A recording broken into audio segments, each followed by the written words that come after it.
কিছু সিনেমা আছে যে সিনেমাগুলোতে বড় কোনো টুইস্ট থাকে না, কিন্তু ধীরে ধীরে আমাদের বাড়ির গল্প বলে যায়।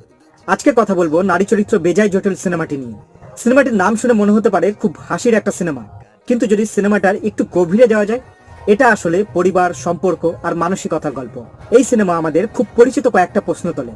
নারীরা কি সত্যি খুব জটিল, নাকি আমরা পুরুষরা বুঝতে অবুঝ? ছবিটা খুব সুন্দরভাবে আমাদের দেখাতে চায় প্রত্যেকটা নারী চরিত্রের পেছনে রয়েছে আলাদা অভিজ্ঞতা, আলাদা লড়াই, আলাদা প্রত্যাশা। আর সেই ভিন্ন চাওয়াগুলোর মাঝে পড়ে যায় আমাদের ঝন্টুদা। ঝন্টুদা, আমার 2 কেজি ওজন বেড়ে গেছে। বাবু, সমুদ্রে 2 মগ জল ঢাললে কি বান আসে? গল্পে ঝন্টুদা তার আশেপাশের মেয়েদের চাপে ভীষণই বিরক্ত। এই অঙ্কুশদা ওরফ ঝন্টু, তার সাথে ঘটে যায় এক মিরাক্কেল। ঝন্টুদা পায় আশ্চর্য এক শক্তি। তো ঝন্টুদা কি পারবে তার শক্তি আর দায়িত্বের মধ্যে ব্যালেন্স করতে, নাকি সেই পাওয়ার সে মিসইউজ করবে?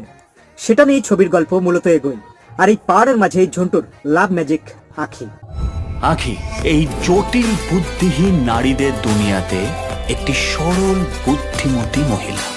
সিনেমার গল্প বেশ ফ্রেশ, ঝকঝকে একটা কমেডি সিনেমা, কিন্তু সেই কমেডি কোনো চিৎকার করে হাসানোর জন্য না। এটা পরিস্থিতির কমেডি, এটা সংলাপের কমেডি, সবচেয়ে বেশি রিলেটেবল কমেডি। হাসতে হাসতে হঠাৎ মনে হতে পারে এটা তো আমাদের বাড়িতেও হয়। গল্পের সাথে মিল রেখে ছবির গানগুলো রাখা হয়েছে, যা কোথাও আনন্দ দেয়, কোথাও আবেগ বাড়ায়, বা কোথাও হালকা মুড তৈরি করে। ব্যাকগ্রাউন্ড স্কোরও বেশ শক্তিশালী, যা ছবির আবেগকে টান টান ভাবে ধরে রাখে। এই সিনেমা আমাদের দেখাতে চায় বড় কোনো ঘটনা নাই, ছোট ছোট অনুভূতিগুলোই আসল। সবশেষে নারী চরিত্র বেজায় জটিল সিনেমাটি কোনো অভিযোগের সিনেমা নয়, এটা একটা প্রশ্ন।